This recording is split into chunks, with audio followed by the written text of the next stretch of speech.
అయితే ఈ దినాన్ని ఉదయకాలాన దైవ గ్రంథములో ఉండి కొన్ని శ్రేష్టమైన విషయాలు మనం నేర్చుకుందాం.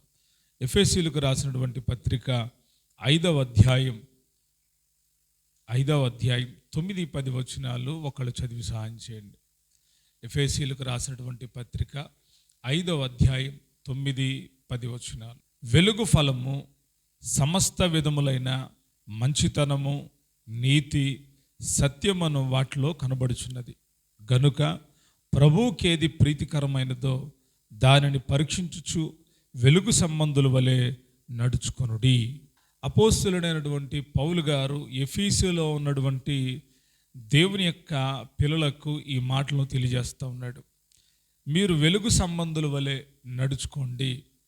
దానికి ముందు మీరు చేయాల్సిన పని, ప్రభువునకు ప్రీతికరమైనది ఏదో దానిని పరీక్షించుచు వెలుగు సంబంధుల వలె నడుచుకోండి. ఈ వాక్య భాగంలో వెలుగు సంబంధులు ఎలా ఉంటారో పై వచనంలో మనం చదివాం. వెలుగు ఫలము సమస్త విధములైన మంచితనము, నీతి, సత్యము వెలుగు ఫలములో ఉంది. అయితే ఈ వెలుగు ఫలములో నడుచుకోవడానికి ముందు దేవునికి ఏది ప్రీతికరమైందో దానిని పరీక్షించాలి అంట. దేవుడు ఏది కోరుకుంటాడు, దేవుడు ఏది ఇష్టపడతాడు? ప్రీతికరము అంటే ఇష్టమైంది. దేవునికి ఇష్టమైంది ఏదో మనం పరీక్షించి తెలుసుకొని ఆ తరువాత మనము ఆ దేవుని యొక్క ఆ మార్గంలో, వెలుగు మార్గంలో వెలుగు సంబంధుల వలె నడుచుకోవడం మొదలుపెట్టాలి. పరీక్షించడం చాలా ప్రాముఖ్యమైంది. ఇప్పుడు చాలామందికి పరీక్షలు జరుగుతూ ఉన్నాయి. సంవత్సరం అంతా వాళ్ళు చదివిన చదువుకి ఇప్పుడు పరీక్షలు జరుగుతూ ఉన్నాయి. పరీక్షా కాలాలు కొన్ని ఉంటాయి. ఆ కాలంలో పరీక్షలను ఎదుర్కోవాలి. అవి పరీక్షలాగా కనబడవు, మామూలుగా కనబడతాయి జీవితంలో, కానీ అవి పరీక్షలే. ఆ పరీక్షలను మనము ఎదుర్కొని విజయాన్ని పొందాలి. అయితే ఈరోజు మనం ఏ విషయాల్ని మనం పరీక్షించుకోవాలి, మనము కొన్ని విషయాలను పరీక్షించి తెలుసుకోవాలి. ఏం తెలుసుకోవాలి అంటే, మొట్టమొదటిది ప్రభువుకి ఏది ప్రీతికరమైనదో దానిని ఏం చేయాలి? పరీక్షించి తెలుసుకోవాలి. దేవుడికి ఏది ఇష్టమో తెలుసుకోవసరం లేదా? కొన్నిసార్లు ఏమనుకుంటామంటే, మనం చేసే ప్రతి పని దేవుడికి ఇష్టం అనుకుంటాం. మరి దేవుడు మాట్లాడతలేదు కదా, మనం ఏ పని చేస్తున్నా దేవుడు ఏమంటలా, ఎదురు తిరుగుతున్న ఏమంటలా, వెనుకకు తిరిగిన ఏమంటలా, మన ఇష్టం వచ్చినట్టు మనం చేసుకుంటూ వెళ్ళిపోతున్నాం. కాబట్టి మనమేమనుకున్నామంటే, ఏం పర్వాలేదు, దేవుడు మనల్ని ఏమి అంటలేదు కాబట్టి మనం చేస్తున్న పని దేవుడికి నచ్చింది అనుకుంటున్నాం. మనం చేస్తున్నటువంటి కార్యాలు దేవుడికి నచ్చినాయి అనుకుంటున్నాం. అలా కాదు. భక్తుడు పౌలు గారు, అపోస్తలుడు చెప్తున్నాడు, గనుక ప్రభువుకి ప్రీతికరమైనది ఏదో దానిని పరీక్షించి తెలుసుకోవాలి. మీరు దాన్ని పరీక్షించాలి. ప్రభా, ఇది నీకు ఇష్టమా కాదా? ఈ త్రోవలో వెళ్ళడం నీకు ఇష్టమా కాదా? ఈ పని చేయడం నీకు ఇష్టమా కాదా? ఈ రీతిగా ఉండడం నీకు ఇష్టమా కాదా? ఇలాగ ఇవ్వడం నీకు ఇష్టమా కాదా? ఇలాగ చేయడం నీకు ఇష్టమా కాదా అని మనం పరీక్షించాలంట. దేవుడికి ప్రతి ఒక్కటి, దేవుని పిల్లలమైనంత మాత్రాన ప్రతి ఒక్కటి ఇష్టము అనుకోకూడదు. ప్రతిదాన్ని ఏం చేయాలి చెప్పండి? ఏం చేయాలి? పరీక్షించాలి. దేవుడికి ఏది ఇష్టం, దేవుడికి ఏది ఇష్టం కాదు, ఇది ఒక లిస్ట్ అవుట్ చేసుకోవాలి. వాక్యంలో ఎతకాలి. దేవుడు ఏది ఇష్టపడుతున్నాడు, దేవుడు ఏది ఇష్టపడట్లేదు, దేవుడికి అసలు ఏదంటే ఇష్టం. చాలామంది ఏమనుకుంటారంటే, దేవుడికి పూలు ఇష్టం అనుకుంటారు. ఏమిష్టం? దేవుడికి పూలు ఇష్టం అనుకుంటారు. కొందరు మన యొక్క క్రైస్తవుల్లో కూడా చాలామంది కొన్ని చోట్లకు వెళ్ళి తలనీలాలు ఇచ్చొస్తారు, గెడ్డం ఇచ్చొస్తారు. తరువాత కొంతమంది ఏమో బట్టలు పెడతారు, కొంతమంది పూలు, సాంబ్రాణి కడ్డీలు, కొవ్వొత్తులకి ఇస్తారు. మరి ఇవన్నీ దేవుడికి ఇష్టమైనయేనా? ఎప్పుడన్నా పరీక్షించారా? ఇది దేవుడికి ఇవ్వచ్చా? ఇది దేవుడికి ఇస్తే దేవుడు సంతోషిస్తాడా? ఇది దేవుడికి ఇష్టమైందేనా అని ఎప్పుడైనా ఆలోచించారంటే ఎప్పుడూ ఆలోచించలేదు. మనము గమనించాలి, దేవునికి ప్రీతికరమైనది ఏదో అది మనం తెలుసుకోవాలి. ప్రతిదీ దేవుడికి ఇష్టం కాదు. మీరు నేను అనుకున్నట్టుగా ఇది దేవుడికి ఇష్టమండి, ఇది దేవుడికి ఇష్టమండి అని నువ్వు నేను అనుకుంటాం. మనం అనుకున్నట్టుగా దేవుడికి ఇష్టమైన కార్యాలు అవి కానే కావు. మనము దేవుడికి ఏది ఇష్టమో తెలుసుకొని వాటి ప్రకారం మనం నడుచుకుంటే మనము వెలుగు సంబంధులముగా ఉంటాము. రెండవదిగా ఏ విషయాల్లో మనం పరీక్షించుకోవాలో తెలుసుకుంటున్నాం. రెండవదిగా కొరింథీయులకు రాసినటువంటి 2వ పత్రిక 13వ అధ్యాయం 5వ వచనం. మీరు విశ్వాసము గలవారై ఉన్నారో లేదో మిమ్మును మీరే శోధించుకొని చూచుకొనుడి, మిమ్మును మీరే పరీక్షించుకొనుడి. మీరు భ్రష్టులు కాని ఎడల యేసుక్రీస్తు మీలోనున్నాడని మిమ్మల్ని గూర్చి మీరే ఎరుగరా.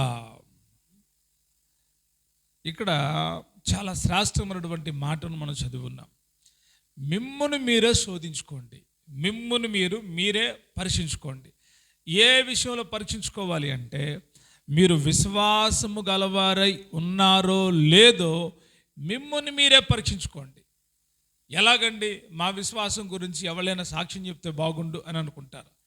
అది బాహ్యంగా చెప్పే సాక్ష్యం వేరు. కానీ మీ అంతరంగాన్ని పరిశీలన చేసుకొని, నేను అసలు విశ్వాసంతో ఉన్నానా? నా లోపల విశ్వాసం ఉందా? దేవుడి మీద నాకు ఎటువంటి విశ్వాసం ఉంది? దేవుడి మీద నాకు ఎంత విశ్వాసం ఉంది అని మిమ్మును మీరే పరీక్షించుకోవాలి. ఎలాగ సాధ్యమవుద్దండి? మా విశ్వాసం మాకు ఎలాగ తెలుస్తుంది అంటే, తెలుస్తుంది. ఎలాగ తెలుస్తుంది? విశ్వాసము దాని క్రియల వలన తెలుస్తుంది. విశ్వాసం ఎలా తెలుస్తుంది? విశ్వాసము దాని క్రియల వలన తెలుస్తుంది. ఇప్పుడు మనం ఒకళ్ళని నమ్మాము అనుకోండి, ఎలాగ నమ్ముతాం? ఊరికి ఎవడో నమ్ముతామా?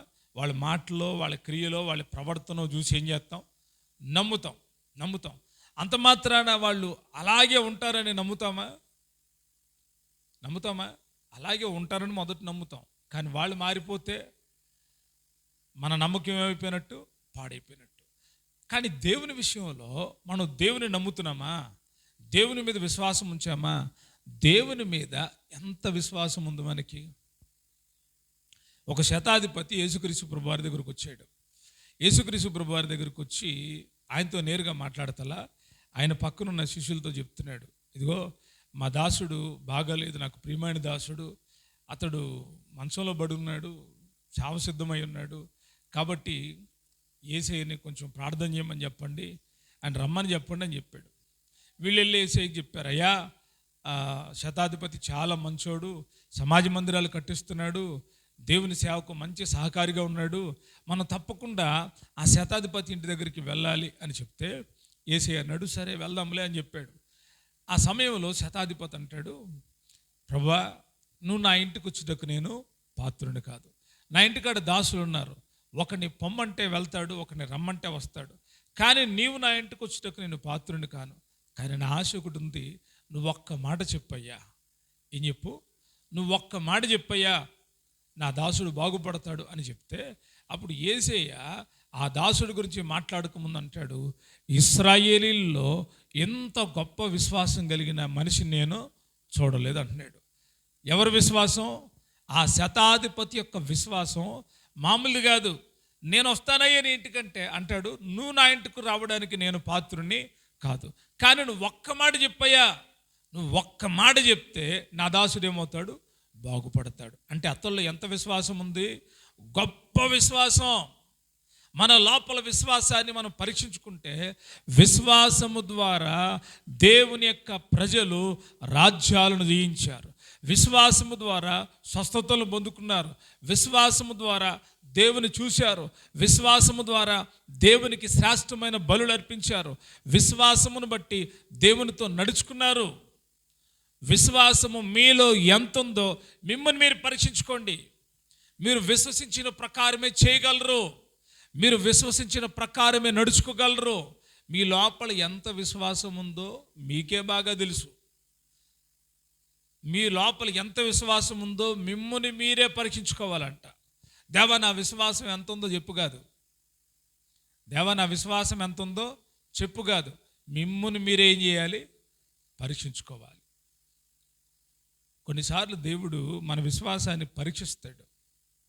ఆయన పరీక్షించినప్పుడు మన విశ్వాసం తేలిపోతుందేమో. అంతకు మునిపే మనల్ని మనం ఏం చేయాలి? పరీక్షించుకోవాలి. నా విశ్వాసం ఎలాగుంది? నా విశ్వాసం బలంగా ఉందా? నేను విశ్వాసంలో బలంగా ఉన్నానా? విశ్వాసములో నిలకడగా ఉన్నానా? విశ్వాసములో స్థిరంగా ఉన్నానా? నా విశ్వాసం నిత్య జీవాన్ని కలిగించేదేనా? నా లోపల ఉన్న విశ్వాసం నాకు ధైర్యాన్ని కలిగిస్తుందా? నేను ఎవరి మీద విశ్వాసం కలిగి ఉన్నా? మనుషుల మీద, కాకుల మీద, లేకపోతే ఉన్నతమైన వాళ్ళ మీద, వీళ్ళ మీద విశ్వాసం కలిగి ఉంటే దేవుడు కార్యం చేయడు. విశ్వాస వీరులు ఎంతోమంది ఉన్నారు దైవ గ్రంథంలో. వారి విశ్వాసము చాలా గొప్పది. విశ్వాసము మనలో ఎంత ఉందో మనం పరీక్షించుకోవాలి. దేవుడు కొన్ని మాటలు చెప్పినప్పుడు మనం నమ్ముతామా? నేను నీకు ఆరోగ్యం ఇస్తాను అని చెప్పాడు అనుకో దేవుడు. డాక్టర్ ఏమంటాడంటే ఇది జరగదండి, దీని పరిస్థితి ఇంతేనండి, మీరు ఉన్న రోజులు ఇలాగే ఉండాలండి, ఇలాగే తినాలండి అని చెప్తాడు. కొన్నిసార్లు డాక్టర్స్ ఏం చెప్తారంటే ఇతను బతకడండి, చచ్చిపోతాడండి అని చెప్తారు. కొన్నిసార్లు డాక్టర్స్ ఏం చెప్తారంటే ఈ ట్యాబ్లెట్ లైఫ్ లాంగ్ వాడాలండి అని చెప్తారు.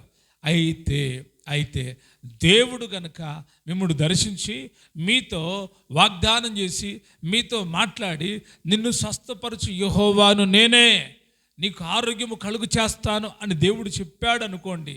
అప్పుడు మీరేం చేయాలి? నమ్మాలి. నమ్మితే మీరు అద్భుతాన్ని చూడగలుగుతారు. మీ లోపల అంత విశ్వాసం రావాలి. ఇప్పుడు దేవుని మందిరానికి వచ్చారా? ఏ విశ్వాసంతో మీరు దేవుని మందిరానికి వచ్చారు? మీ విశ్వాసం ఎంత ఉంది? మీ లోపల బలమైన విశ్వాసం ఉంటే మీరు దేవుని సన్నిధిని ప్రేమించే వాళ్ళగా ఉంటారు. మీరు దేవుని సన్నిధిని ప్రేమించే వాళ్ళగా ఉంటే దేవుని సన్నిధికి ఎంత త్వరపడి సిద్ధపడి వస్తారో మీ విశ్వాసపు క్రియల్లో కనబడుతుంది. కాబట్టి రెండవదిగా మీ విశ్వాసం ఏం చేయాలి? పరీక్షించుకోవాలి. విశ్వాసాన్ని పరీక్షించుకోవాలి, అవసరం లేదా? పరీక్షించుకోవాలి. కొన్నిసార్లు కొంతమంది అనుకున్నారంటే మేము విశ్వాసం గలవాళ్ళం అనుకున్నారంట, కానీ యేసు ప్రభు వారిలో ఉండట్లేదంట. మీరు విశ్వాసులై ఉంటే మీ విశ్వాసం ఏం నేర్పుతుందో తెలుసా? యేసుక్రీస్తు మాలో ఉన్నాడని మీరే చెప్తారంట. మాలో యేసే ఉన్నాడండి, మా కుటుంబంలో యేసే ఉన్నాడు, మాతో యేసే ఉన్నాడని చెప్తారంట. అటువంటి బలమైన విశ్వాసము మీలో ఉండాలి. ఉందో లేదో మీరు పరీక్షించుకోవాలి. యేసు ప్రభు వారి కోసం ఏదైనా మాట్లాడాల్సి వస్తే మౌనంగా ఉండకూడదు, మాట్లాడాలి. మీరు యేసు ప్రభు వారి బిడ్డలంటే అవును మేము యేసు ప్రభు వారి బిడ్డలమే. మీరు యేసు ప్రభు వారి చర్చికి వెళ్తారా? వెళ్తాము. మీరు యేసు ప్రభు వారిని ఆరాధిస్తారా? ఆరాధిస్తాము. మరి మిమ్మల్ని ఫలానా దగ్గర నుండి తీసివేసినా పర్వాలేదు, మేము యేసు ప్రభు వారి కోసం బ్రతుకుతాము. అది విశ్వాసం. అటువంటి విశ్వాసం మీలో ఉందా?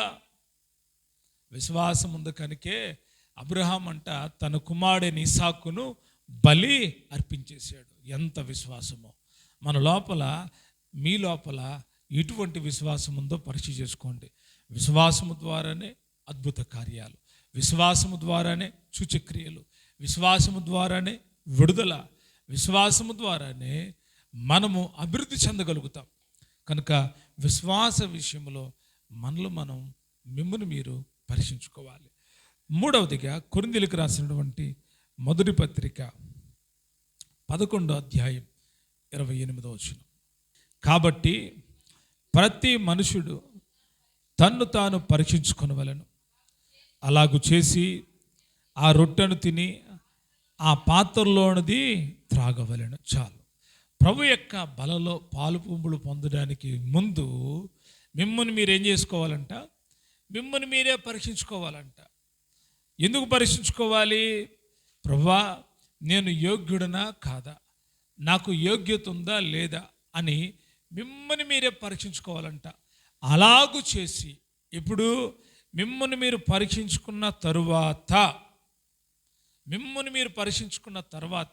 అలాగూ చేసి ఆయన శరీరమును, ఆయన రక్తాన్ని, రొట్టెను, ద్రాక్షారసమును తీసుకోవాలి. చాలామందికి చాలాసార్లు చెప్తాం, మీరు ప్రభు బల తీసుకునేటప్పుడు పరీక్ష చేసుకోండి. ఏం చేయండి? మిమ్మల్ని మీరు, పక్కంటి వాళ్ళు కాదు పరీక్షించడం. చాలామంది మనకున్న దుర్గుణం ఏంటంటే మనం పక్కంటి వాళ్ళు పరీక్ష చేస్తాం.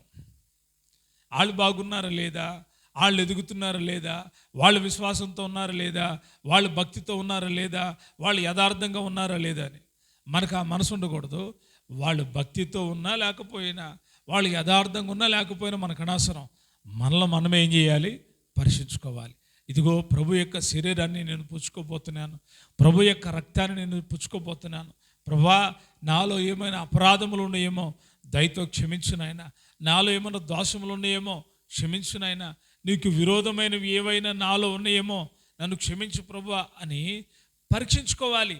ఎందుకు పరీక్షించుకోవాలి ఈ సమయంలో అంటే, మీరు ప్రభు యొక్క శరీరాన్ని తీసుకుంటున్నారు, మీరు ప్రభు యొక్క రక్తాన్ని తీసుకుంటున్నారు. ఆయన శరీరము పరిశుద్ధమైనది, ఆయన రక్తము పరిశుద్ధమైనది. ఆయన పరిశుద్ధమైన రక్తాన్ని సమీపించేవాళ్ళు, ఆయన పరిశుద్ధమైన శరీరాన్ని తీసుకునేవాళ్ళు ఎలాగ ఉండాలి అంటే పరిశుద్ధత కలిగి ఉండాలి. ఏం కలిగి ఉండాలి?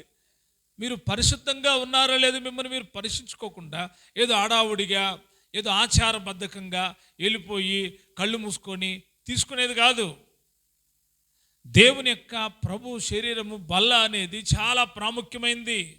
ప్రభు శరీరం అని వివేచింపక తిని త్రాగువాడు తనకు శిక్షా విధి కలుగొట్టుకేలాగా చేస్తున్నాడు. మనం ఈ శిక్ష రాకముందే మనల్ని మనమే పరీక్షించుకోవాలి. నేను యోగ్యుడనా, నేను యోగ్యురాలనా, ప్రభు బల పుచ్చుకోవడానికి నాకు యోగ్యత ఉందా అని పరీక్షించుకొని ఆ తర్వాత ప్రభు బలలో చేయించాలి. పరీక్ష లేకుండానే యూదా ఇస్కరియోతు వచ్చి తన్ను తాను పరీక్షించుకోకుండా ప్రభు బల తీసుకున్నాడు. ఏం జరిగిందో తెలుసా? సాతాను వానిలో ప్రవేశించింది. దేవుని సేవకు బదులు దెయ్యం సేవ చేయడం మొదలుపెట్టాడు. దేవుడి అభిషేకాన్ని పోగొట్టుకున్నాడు, దెయ్యానికి సపోర్ట్ చేస్తూ ఉన్నాడు, దెయ్యపు సంబంధిగా నిలిచిపోయి ఉన్నాడు, ధనం వైపు తిరిగాడు. చివరికి యేసుక్రీస్తు ప్రభువాన్నే అప్పగించాడు. అందుకే పౌలు గారు అన్నాడు, మీరు ఎప్పుడైనా ప్రభు శరీరాన్ని రక్తాన్ని ఎప్పుడు తీసుకుంటారో అప్పుడు మీరు ముందుగా ఏం చేయాలి? మిమ్మల్ని మీరేం చేసుకోవాలి? పరీక్షించుకోవాలి. చాలామందికి పరీక్షలు ఉండవు. ఏమవుద్దులే చిన్న ప్రార్థన చేసుకొని వెళ్ళిపోదాం అనుకుంటారు. కాదు, ప్రభు శరీరాన్ని రక్తాన్ని పూసుకునే ముందు మిమ్మల్ని మీరేం చేయాలి? పరీక్షించుకోవాలి.